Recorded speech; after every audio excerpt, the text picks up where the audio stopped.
कांग्रेस का निर्विवाद रूप से अब गणेश गोयल एक सबसे बड़ा नेता पूरे प्रदेश में उभर कर आ गया। स्थानीय मुद्दे लाए जिस पे भाजपा कुछ भी नहीं कर पाई। अखाड़े में लड़ाई कैसे होनी चाहिए ये उसने तय किया। बॉबी पवार ने उस वैक्यूम को भरा कि वो जो लहर टाइप का था एक तरफा, वो इस चुनाव में कहीं दिखा नहीं। गोदयाल ने ऐसा फील्ड तैयार किया कि उसने साबित कर दिया कि ये कैंडिडेट बाहर का है। लेकिन आपको क्यों लग रहा है कि गढ़वाल लोकसभा सीट पर और टिहरी लोकसभा सीट पर इतना करीब मुकाबला हुआ है? दोनों कैंडिडेट किसी न किसी रूप में इन मुद्दों को सेंटर में ले आए डिस्कोर्स के। क्षेत्रीय मुद्दों के साथ युवाओं में एक नए उभार का मैं बीज इसमें देख रहा हूं। जो भारतीय जनता पार्टी का तंत्र था जो, उसमें लगभग state of detachment, state of belongingness का अभाव हो गया था। प्रादेशिक मुद्दों के साथ भविष्य में दोनों बड़ी पार्टियां मजबूर हो जाएंगी।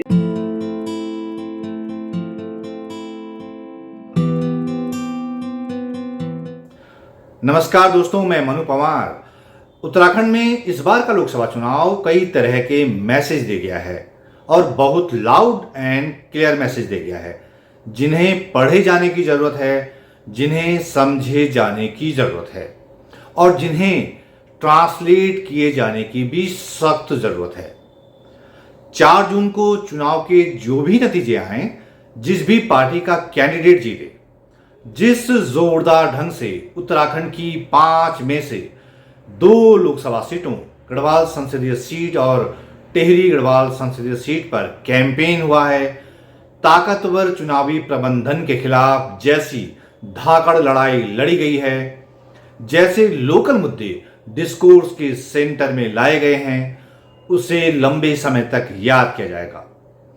उत्तराखंड में इस बार के चुनाव में और क्या क्या हासिल है और ये चुनाव उत्तराखंड में आने वाले दिनों की राजनीति के लिए कितने अहम और कितने निर्णायक होने जा रहे हैं, इस पर बात करने के लिए मेरे साथ जुड़ रहे हैं प्रोफेसर SP सती, जो कि हिमालयी सवालों पर बात करने के लिए एक सबसे जाना पहचाना नाम है, एक विश्वसनीय चेहरा है। आपने उन्हें कई बार टीवी न्यूज चैनलों पर पहाड़ के मसलों पर प्रभावी ढंग से अपनी बात रखते हुए देखा होगा, सुना होगा। प्रोफेसर SP सती इन दिनों टिहरी गढ़वाल जिले की रानी चौरी में कॉलेज ऑफ फॉरेस्ट्री से जुड़े हुए हैं और पेशे से भू वैज्ञानिक हैं। प्रोफेसर सती उत्तराखंड राज्य आंदोलनकारी रहे हैं। आंदोलन के दिनों में उत्तराखंड संयुक्त छात्र संघर्ष समिति को वैचारिक खाद पानी देने वाले प्रमुख चेहरा रहे हैं प्रोफेसर SP सती। डॉक्टर सती, बहुत बहुत स्वागत आपका और बहुत धन्यवाद समय निकालने के लिए सर। धन्यवाद, नमस्कार।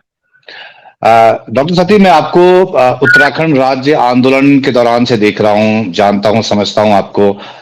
आप जो हैं उस आंदोलन को वैचारिक तौर पर उस दौरान मजबूत कर रहे थे, उसको वैचारिक धार मजबूत कर रहे थे। आप बाय प्रोफेशन पेशे से जो हैं जियोलॉजिस्ट हैं, भूगर्भ शास्त्री है, भूगर्भ विज्ञानी हैं, जमीन के भीतर की हलचलों को जो है उसकी था लेते हैं, समाज के भीतर की जो हलचलें हैं उसकी तो आप बहुत बेहतर तरीके से जानते हैं, समझते हैं। अभी आप एक चुनाव के गवाह बने हैं, बहुत करीब से आपने देखा है। आपको क्या लगता है ये चुनाव पिछले चुनावों से किस तरह अलग था डॉक्टर?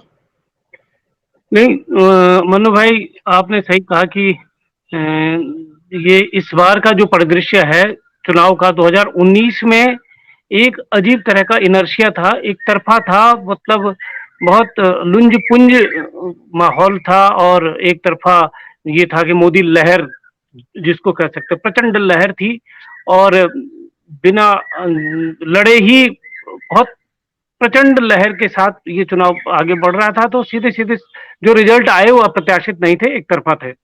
शुरुआत में इस चुनाव की जहां तक बात करें तो करीब करीब वैसे ही लगता था कि मतलब आप एक पार्टी जो सबसे बड़ी विपक्ष की पार्टी है, जिसको मैं अक्सर कहता हूं कि वो कीवी हो गई है, वो न्यूजीलैंड की चिड़िया जो उड़ना भूल गई है, कांग्रेस भी लड़ना भूल गई है।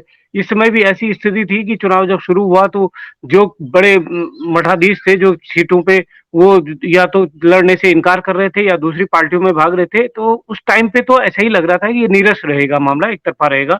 लेकिन जैसे ही प्रत्याशी घोषित हुए खासकर कांग्रेस के। उसके बाद और एक लड़का, एक नवयुवक, जिसका नाम बॉबी पवार है, टिहरी सीट पर, और पौड़ी या गढ़वाल सीट पर गणेश गोजाल के रूप में जैसे कांग्रेस का प्रत्याशी घोषित हुआ, चुनाव ने सडन यू टर्न लिया, और ये ये दोनों के दोनों क्षेत्र एक तरह से दिलचस्प बैटलफील्ड हो गए, और लोगों की उत्सुकता न केवल इस क्षेत्र के बल्कि पूरे देश के लोगों की इस पे उत्सुकता बन गई, और ये बड़ा रोचक चुनाव हो गया। तो पिछले बार से इस बार ये चुनाव दिखा कि वो जो लहर टाइप का था एक तरफा, वो इस चुनाव में कहीं दिखा नहीं। चाहे तो डॉक्टर कैंडिडेट साहब, जी जी, कि जैसे कि मुझे आ, लगता है कि इसमें एक बड़ा रोल कैंडिडेट सिलेक्शन का भी है, जहां कांग्रेस के प्रत्याशी तो लड़ने से मना कर रहे थे, तो उनके पास कैंडिडेट्स का टोटा हो गया था। वहीं मुझे लगता है कि जो सत्ता पक्ष है, वो ज्यादा कॉन्फिडेंस में उन्होंने कहा कि जिसको भी हम उठाएंगे वो सीधे ही जीत जाएंगे और बहुत थम्बिंग मेजोरिटी से जीत जाएंगे। ऐसा शायद हुआ है। दोनों पार्टियों के अलग अलग कारण रहे, लेकिन कैंडिडेट सिलेक्शन में लापरवाही बरतना एक बात है।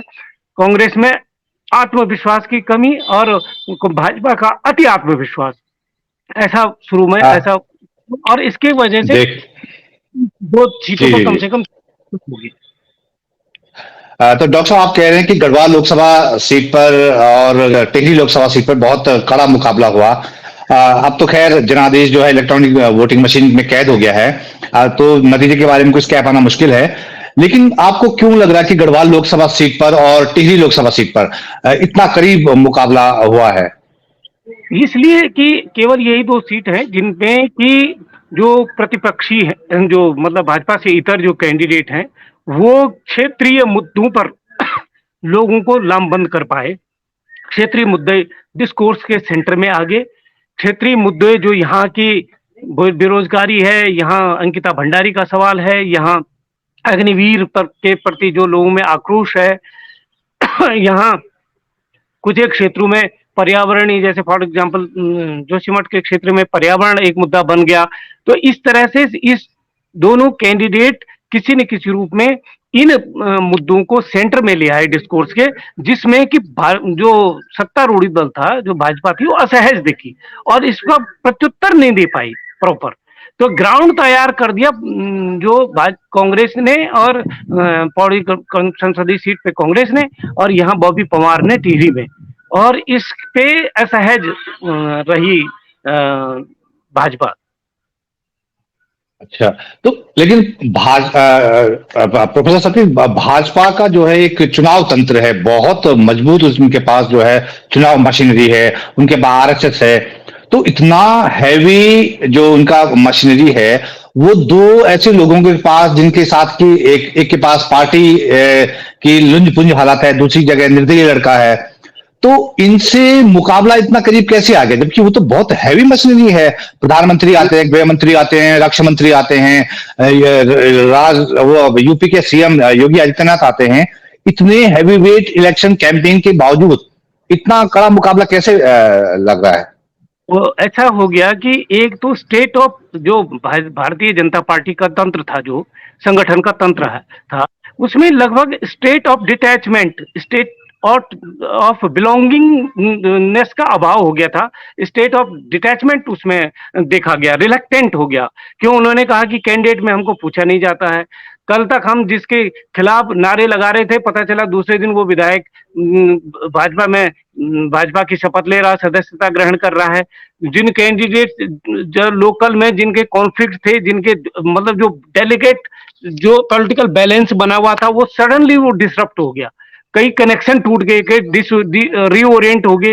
ये तमाम चीजें जैसी हुई, और खासकर टिहरी के क्षेत्र में तो वो कैंडिडेट जो भारतीय जनता पार्टी ने उठाया, कारण जो भी रहा हो, और जगह से जैसे पौड़ी में उन्होंने चेंज किया था वैसे, और जैसे हरिद्वार में चेंज किया, वहां चेंज न करना एक अति आत्मविश्वास का गलत कदम हो सकता है। उसके खिलाफ भारतीय जनता पार्टी की अपने वोटर्स और अपने सपोर्टर्स में बड़ा उनमें उनके खिलाफ बड़ा माहौल था, और उस माहौल का, उस असंतोष का जो आउटफ्लो था, वो कांग्रेस की तरफ नहीं हो सकता था।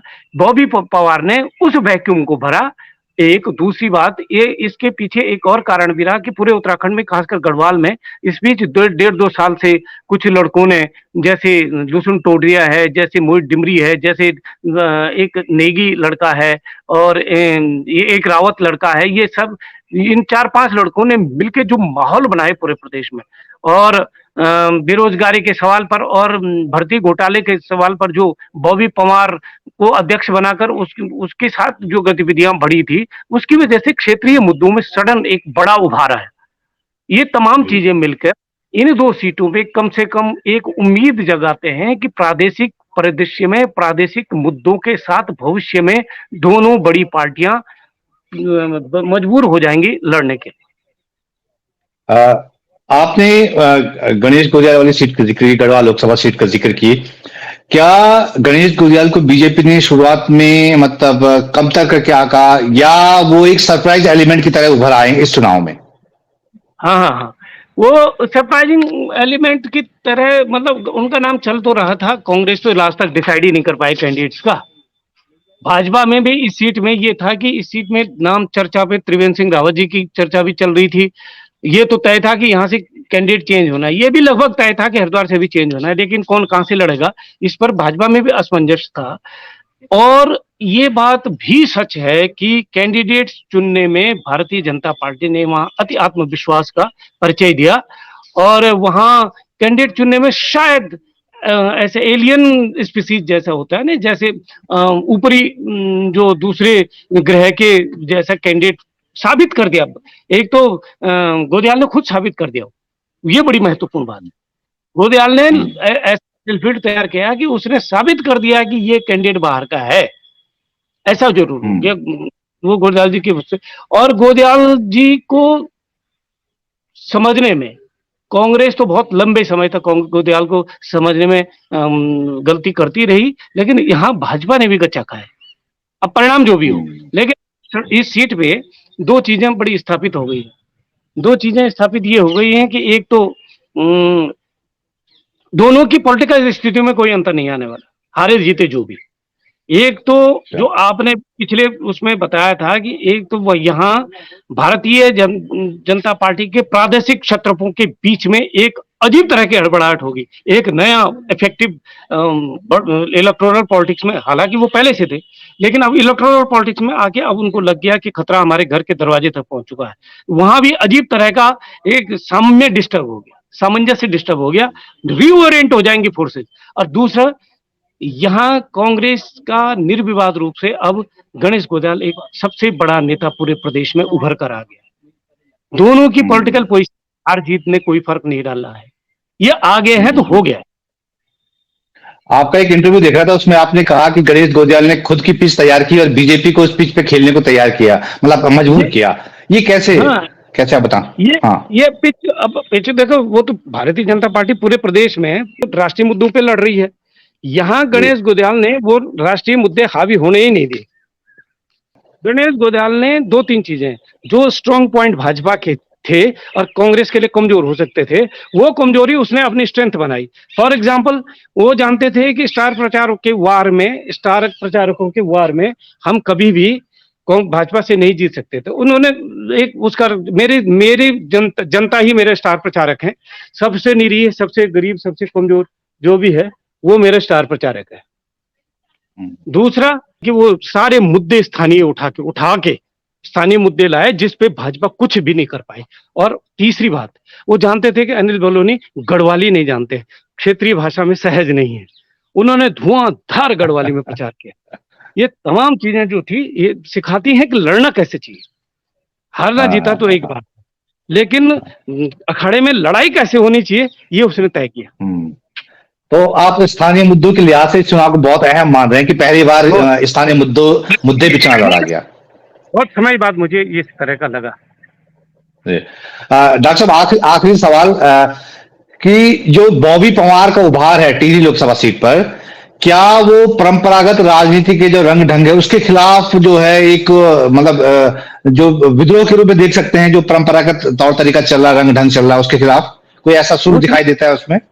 उसमें जो उत्तराखंड राज्य आंदोलन का जो नुकसान था, वो सबसे बड़ा जी नुकसान था असफलता थी कि उसमें क्षेत्रीय अस्मिता, क्षेत्रीय सवालों के साथ एक क्षेत्रीय संगठन उभर कर नहीं आया।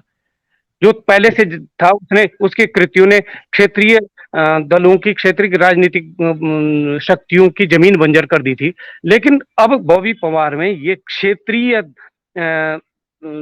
भावनाओं के साथ, क्षेत्रीय मुद्दों के साथ एक नए उभार, युवाओं में एक नए उभार का मैं बीज इसमें देख रहा हूं। और अब देखो, हो सकता है बॉबी पवार खुद में इस लंबी रेस में कहीं ना कहीं विचलित हो जाए या हो जाए, लेकिन ये परिलक्षित तो करता है कि जनता ने दिखा दिया है कि उनके अंदर इस तरह के क्षेत्रीय मुद्दों के बीज हैं, भूख हैं, और उसके खिलाफ वो उन मुद्दों के पक्ष में वो लामबंद हो सकते हैं। ये बड़ा बड़ा अचीवमेंट है इस चुनाव का। डॉक्टर सतीश, बहुत बहुत धन्यवाद और बहुत शुक्रिया सर इस पूरी चीज बातचीत के, बहुत बहुत धन्यवाद। Thank you.